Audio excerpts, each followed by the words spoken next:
Afternoon. Welcome to the Community Foundation's investment briefing. Happy to have folks here. We're going to wait for just a minute or two and let people gather before we get things started. So just bear with us for a minute, and we'll start in a minute or two.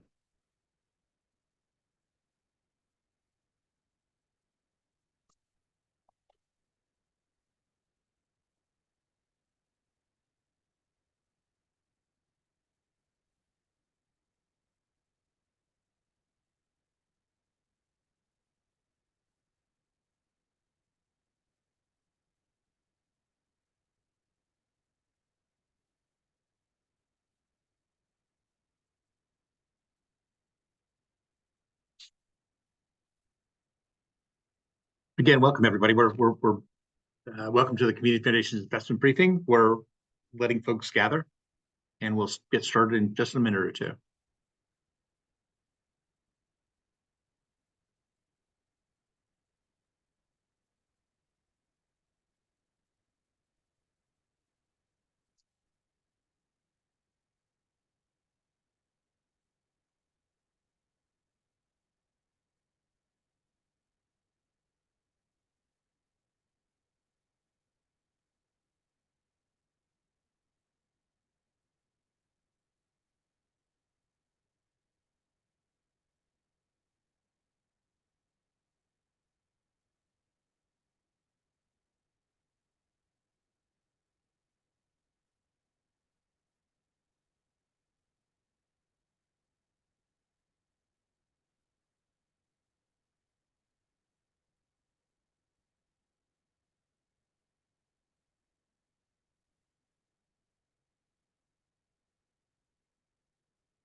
We will get started in just a minute.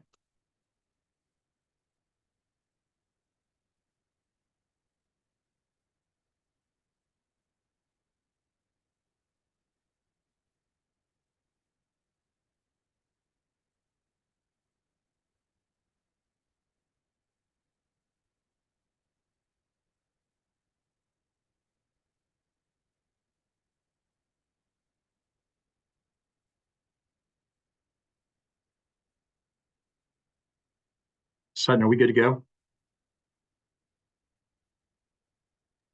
Yes. Is that a yes? Okay. All right, we'll go ahead and get started. Good afternoon, everyone. I'm Bob Faulkner. I'm president of the Community Foundation of Greater Memphis. Welcome to our annual investment review.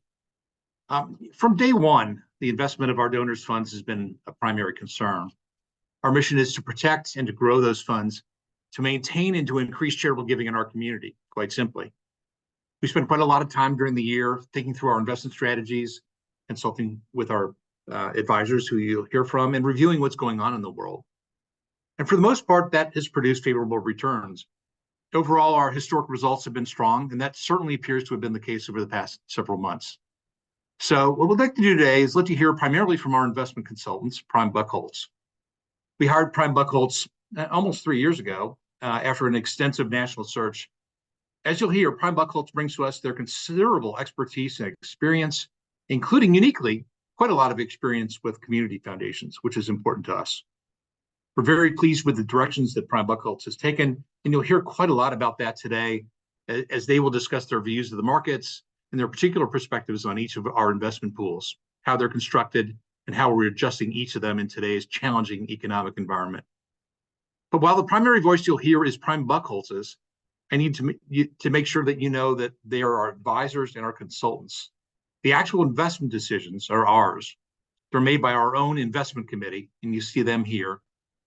A group of financial professionals drawn from throughout our community. The committee includes individuals with specific knowledge and expertise in the full range of investment products, including stocks, bonds, real estate, private equity, and alternative investments. They include seasoned money managers and financial professionals. These are the people that actually make the tough decisions. They rely heavily on Prime Buchholz's expertise, but they are free to deviate from that advice when they deem it appropriate to do so. We've been managing the balanced active pool since 1995, and with assets of over $215 million today, it is by far our largest and most popular investment choice for donors and for our nonprofit partners. Since its inception in 1995, the Balanced Active Pool has outperformed its indices, providing outstanding returns and extraordinary diversification. With Prime Buchholz guidance, the investment committee has made some significant enhancements to the assets and the asset and manager mix in the Balanced Active Pool. And because of its size and popularity, maybe a disproportionate portion of their comments today will be focused there. But that's just one of our 9 investment options. Our presentation will touch on all of them. And of course, we will leave plenty of time for your questions at the end. We'll be monitoring the chat function, particularly for your questions. So if anywhere during our presentation this afternoon you have a question, please add it in the chat and we'll try and make sure that we answer everything. So now, to get us started, I'd like to turn over the proceedings to Kathy Powers, Principal with Prime Buchholz. Kathy, it's all yours. Great. Thank you, Bob, and good afternoon, everyone. Today, I am joined by my colleague, Brian Pimentel, and we'll be tag teaming in the presentation today to give you an overview update, if you will, on Prime Buchholz, our firm, as well as our partnership with the foundation. And we'll dive into the various pools and provide, as Bob described, an update with a bit more detail on the Balanced Active Pool, given it is the larger share of the assets as well. And then we'll give you an update on the market and positioning and our outlook as we look further into the down the road in 2024. So with that, quickly on Prime Buchholz, we, as you can see here, have been working with clients like you for over 3 decades. We have over 250 clients and a little over $75 billion in assets under advisement. Probably the most important point I'll make to you on this slide is that we are 100% employee owned. And our independence is a tremendously important part of our culture and our values. Since I joined the firm 7 years ago, we have expanded that ownership. And today, where we sit with about a third of employees being owners in the firm, is, as I said, really important to our alignment with our clients. The practice, the community foundation practice that we have here, as you can see, various clients, and Brian and I work with several of the clients in addition to the Foundation of Greater Memphis.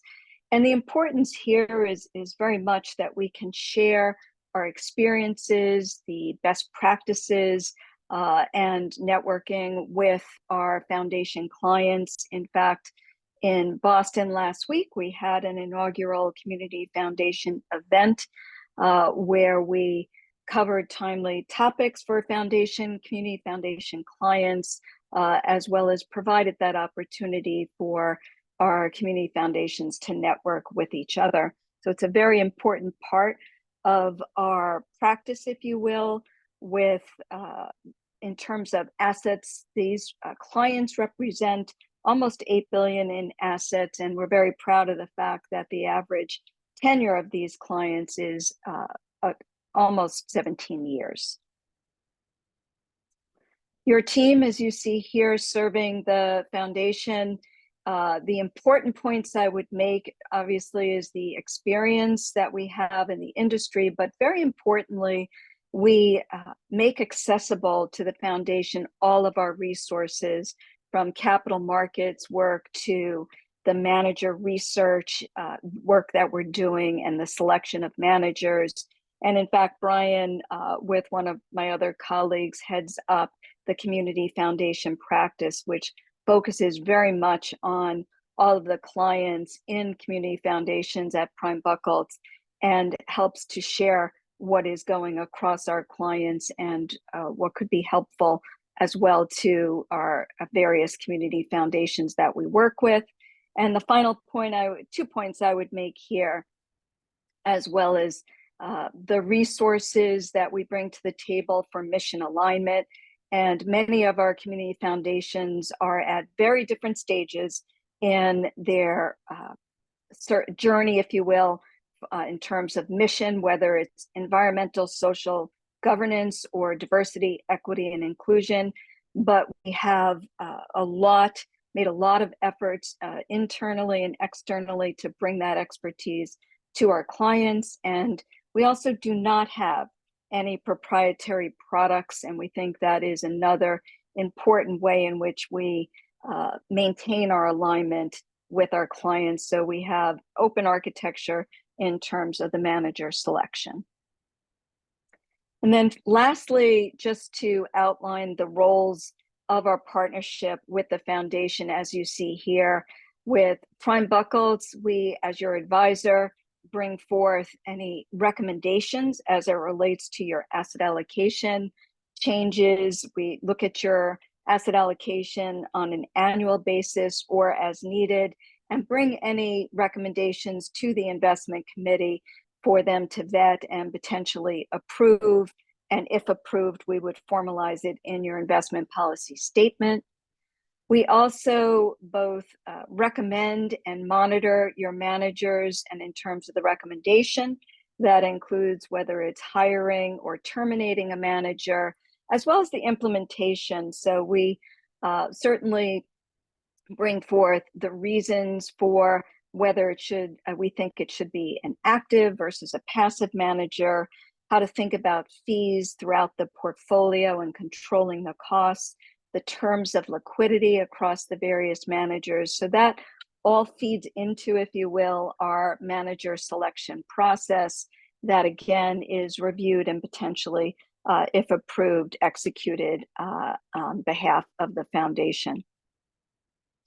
The final, bringing it full circle, if you will, is risk management reporting and meetings. We meet with the investment committee quarterly or ad hoc if needed. We, in our reporting, have customized reporting for the foundation and supply everything behind the scenes in terms of exposure analysis by asset class, performance attribution, and the liquidity terms of all of your investments, as well as proposing any rebalancing trades, again, either at our quarterly meetings or ad hoc if needed. And my last point, what is available to the committee is also our online portal, which is a technology that we have developed over the past several years, and it's come a long way to help our clients, they, like you, having full access to estimates of values for your portfolio, which have proven to be quite helpful, whether it's ad hoc cash needs or simply big moves in the market, and someone would like to know how the portfolio is performing. So the portal is available to Bob, Sutton, and others, as well as the investment committee if they desire. So with that, let me turn it to you, Brian, in terms of the portfolio and starting with performance. Great. Thank you, Kathy. Good afternoon, everybody. Great to be with you all today. Just a high-level overview here of the various pools that are available to the donors and offered by the Community Foundation.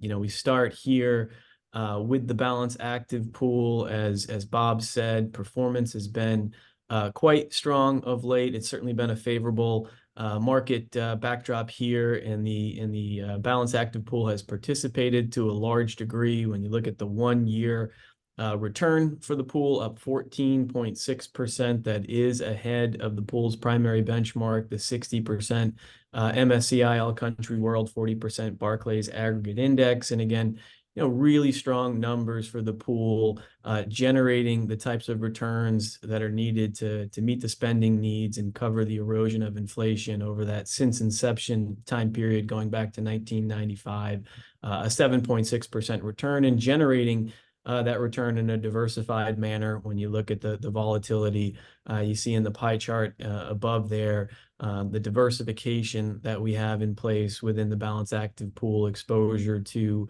U.S. equities, international equities, fixed income, of course, and other diversifiers as well.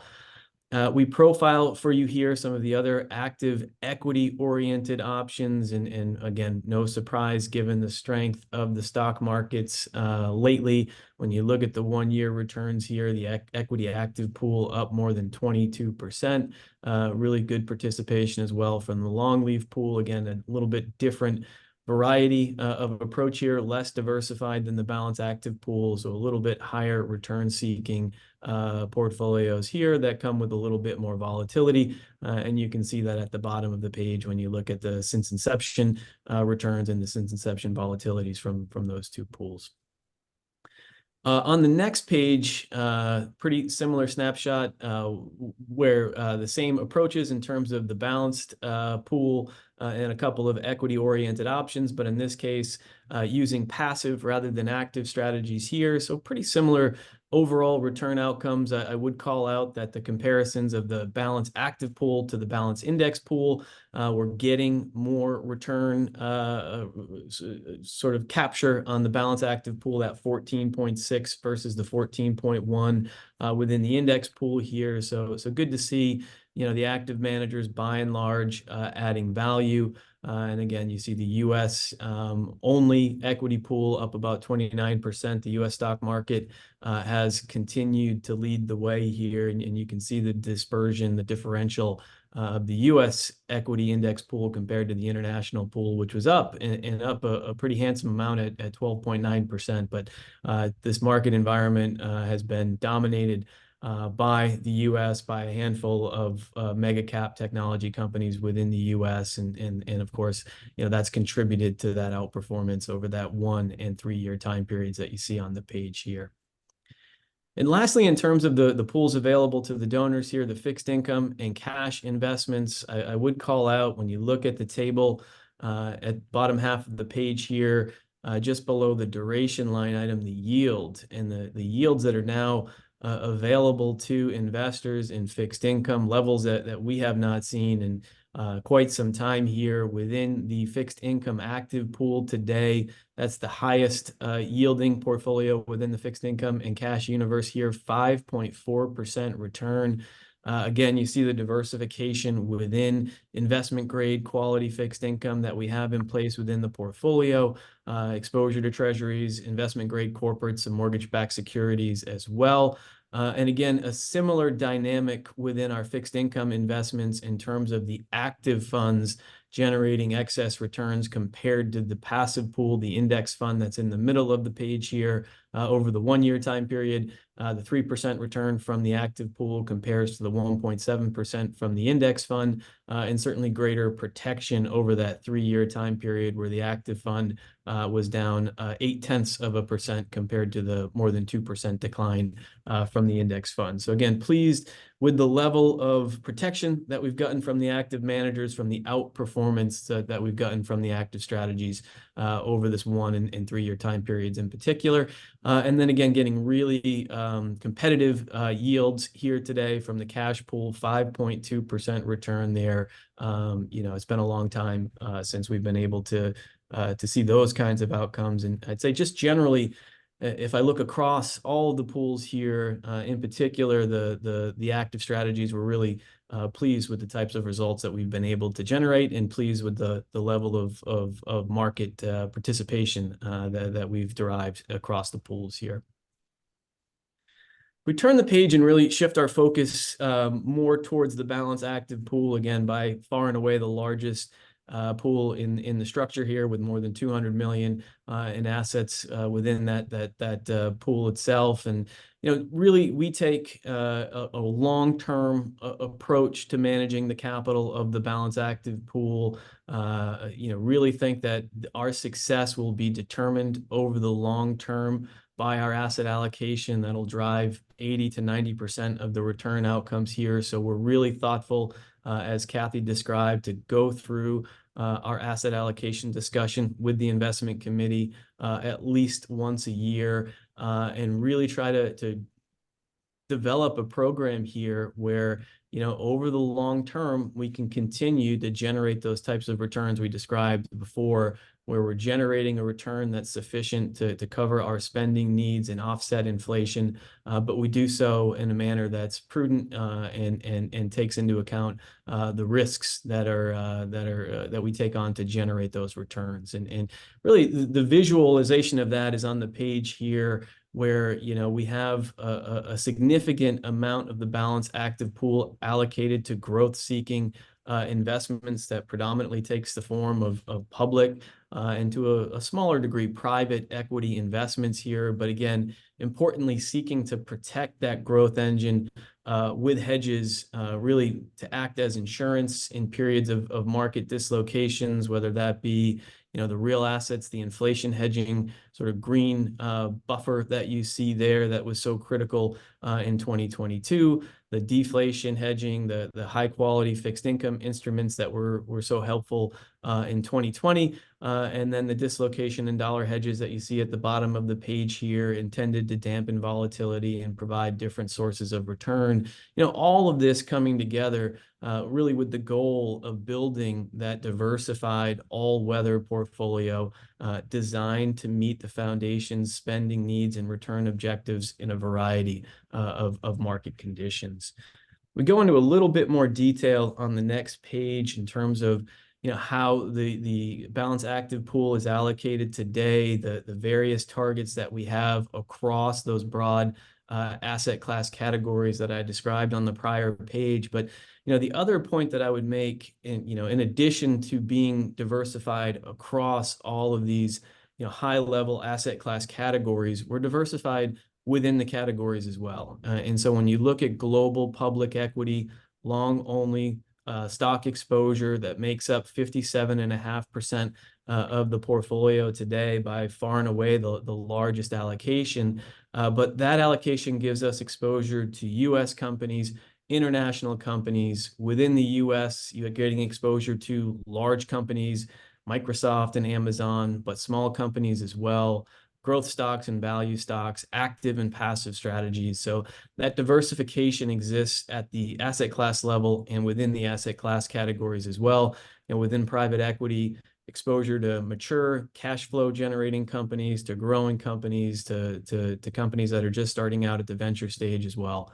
And really, again, as I go down the list here, the flexible capital, really trying to generate returns that are not tied to maybe the outcomes of the S&P 500, not tied to interest rates, but can generate returns in a variety of market conditions.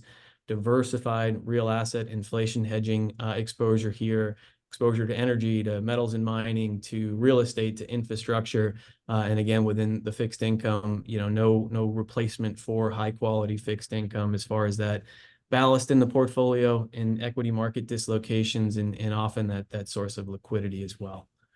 The next page here, we go into a little bit more as far as some of the longer term outcomes for the portfolio.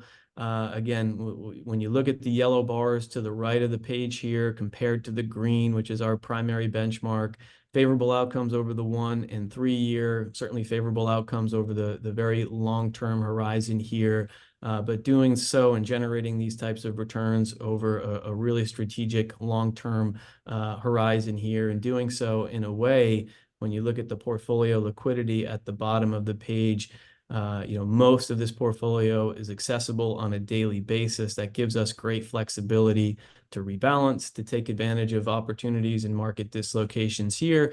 And we think importantly, to meet your spending needs, to meet your obligations within the community as well. And maybe I'll just round out, Kathy, if you don't mind, on the next page here with just a couple of closing remarks in terms of the performance, but really pleased with the recovery in terms of the market value of the balanced active pool over the last couple of years here. We're approaching back in on our high water mark that we achieved back in late 2021. So certainly have recouped the losses of 2022, and we think we're within earshot here of those prior high water marks. And the next page is a pretty good example of sort of, the run that we've had this year to be up about 14.6% over the trailing year. And you've heard me and Kathy a few times mention the longer term strategic approach that we have in place. That doesn't mean that we're sitting still meeting to meeting. As you look at some of the events over the last 12 months here that we've enacted with the investment committee, whether that's new commitments to private equity, the Blue Owl Fund, our first commitment to direct lending earlier last year, some new managers that we added within the international equity segment.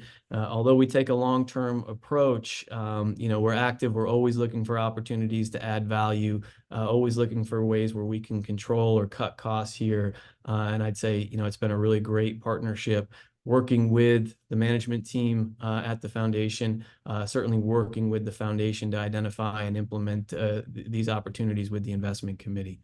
So I'll stop here and turn it back to you, Kathy, to talk about the markets, which are ever interesting. Take it away, Kathy. Great.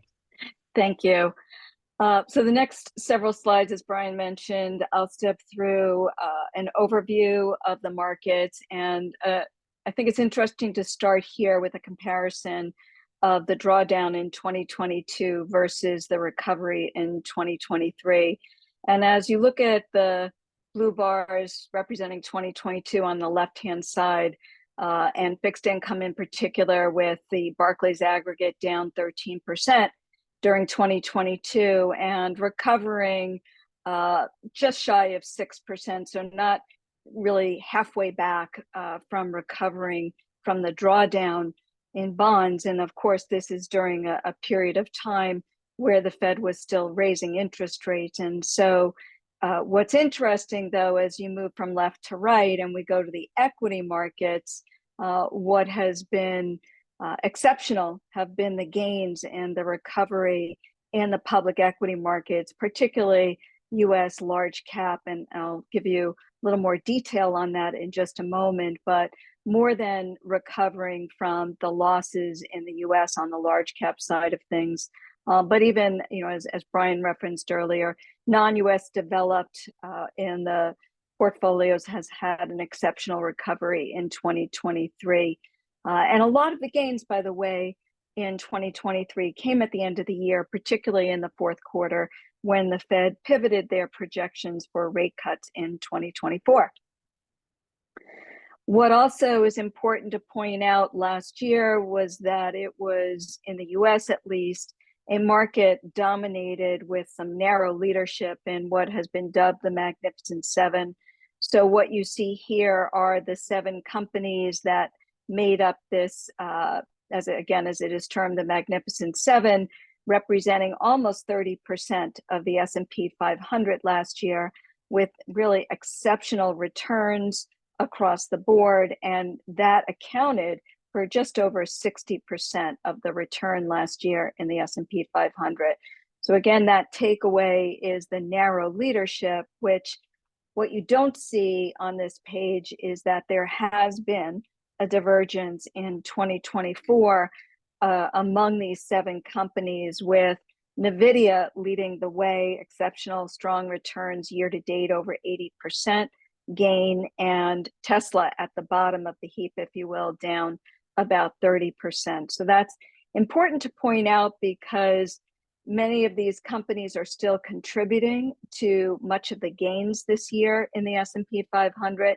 But there is this divergence that we're seeing as well within these companies. And that differentiation is really important to see, because we are looking, in the market more broadly, is looking for gains in the S&P 500 to broaden out from these very strong companies within the tech sector of the S&P 500.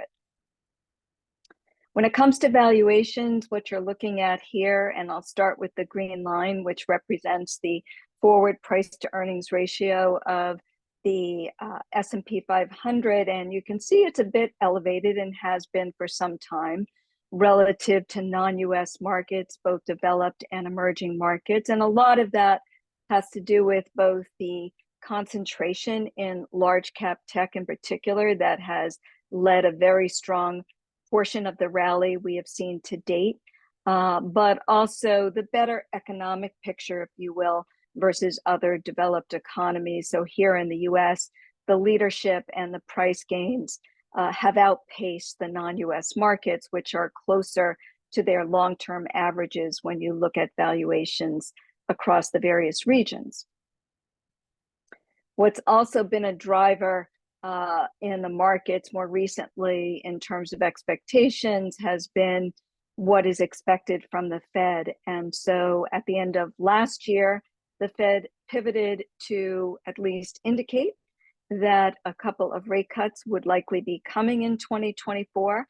When that happened last December, the blue line, the market, jumped way ahead of the Fed and priced in a lot more than what you see here. So this blue line, if you looked at it 2 months ago, was showing cuts sooner and deeper than what the Fed was projecting.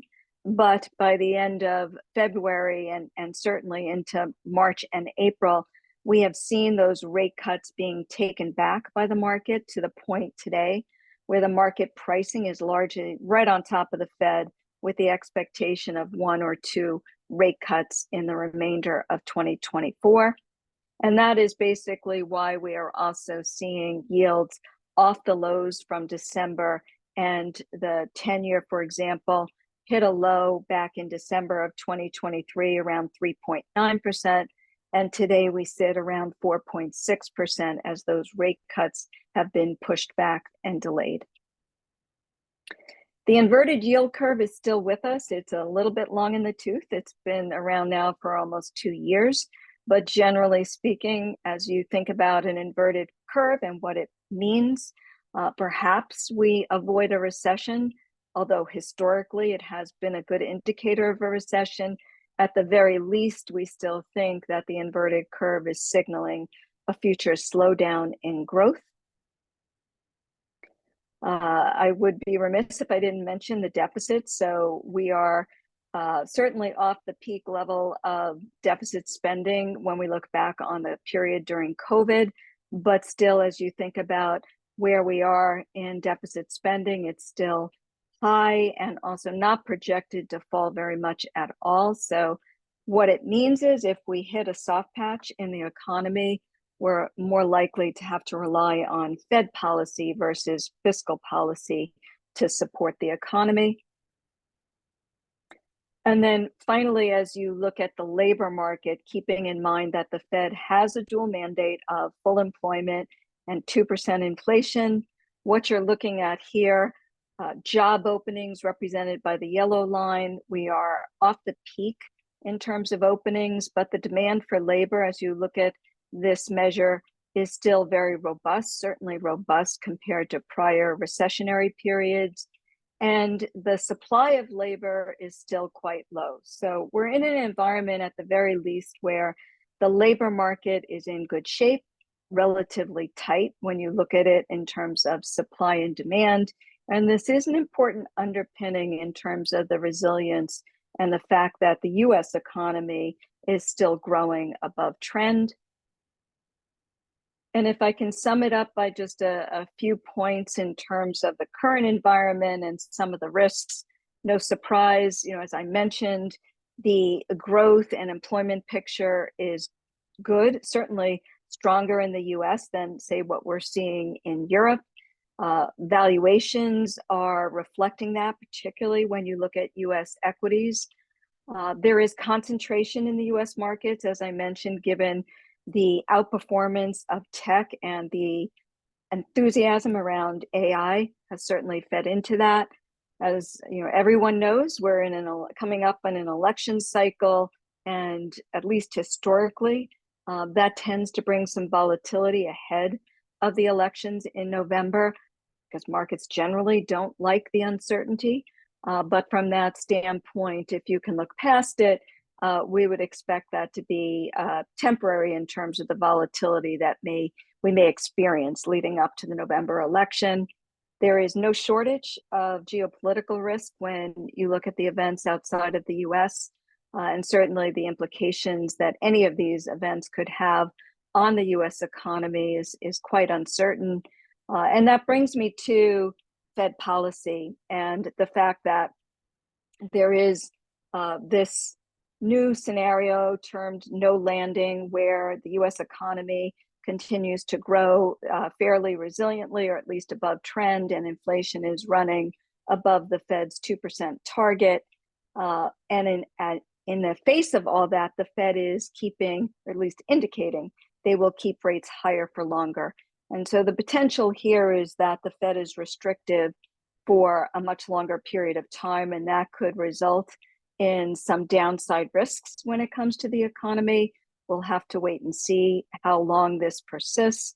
And of course, the potential fallout from any one of these geopolitical events creates that potential for volatility, which brings me to the portfolio and the positioning in our view. We have, as Brian described to you, a long-term plan with the asset allocation, and we think that asset mix is one that will achieve the foundation's goals in terms of spending and preserving that purchasing power, with about 2/3 of the portfolio allocated to public and private equities.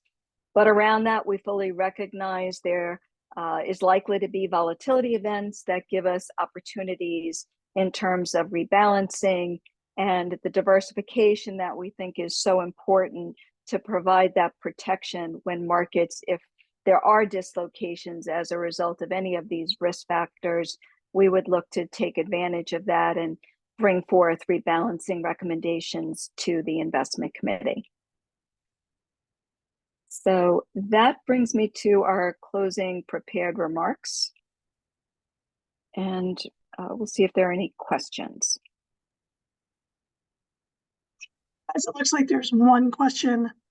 Speaking of AI, how has Prime Buchholz utilized AI in your own business and in your process surrounding asset allocation recommendations? So I'll jump in and give you one example, and I'm sure Brian has others, but in our research, we are inundated with external research pieces and quarterly letters from managers and so forth. And we do use an AI application to synthesize some of those quarterly updates, in addition, obviously, to our quarterly meetings with managers. But as I mentioned, there's such a tremendous amount of external research to sift through that we can use AI to help us weed out, if you will, through that research, some important themes. So that's one example in our business where it has been an interesting pivot, if you will. I think that's probably the most powerful, Kathy, is just the volume of quarterly letters and audited financial statements and everything else that the managers that we follow and recommend publish, using AI to sift through that, to find themes, to find important sort of commonalities. That's probably been the most visible implementation of AI that we have day-to-day access through that portal that Kathy described. But it's evolving. We're learning. I'm sure in a year from now we'll have another example, if not 2 or 3.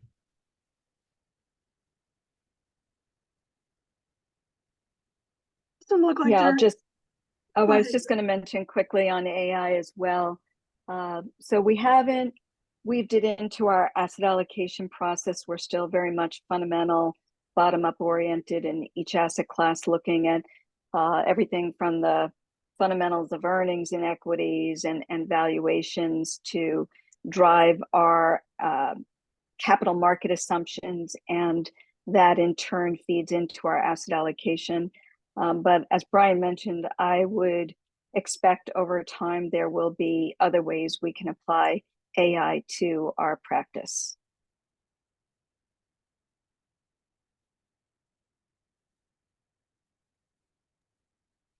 Doesn't look like we have any other questions that have come in.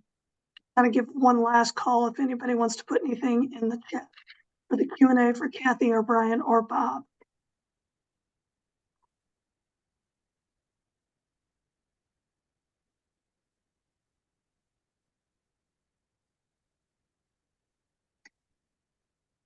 Bob, I think you can. All right. Well, hearing none, appreciate your interest in joining us this afternoon, and certainly want to thank Kathy and Brian for their hard work for us, and also preparing for this special briefing for our donors. Thanks, everybody, and have a good evening. Thank you. Thank you.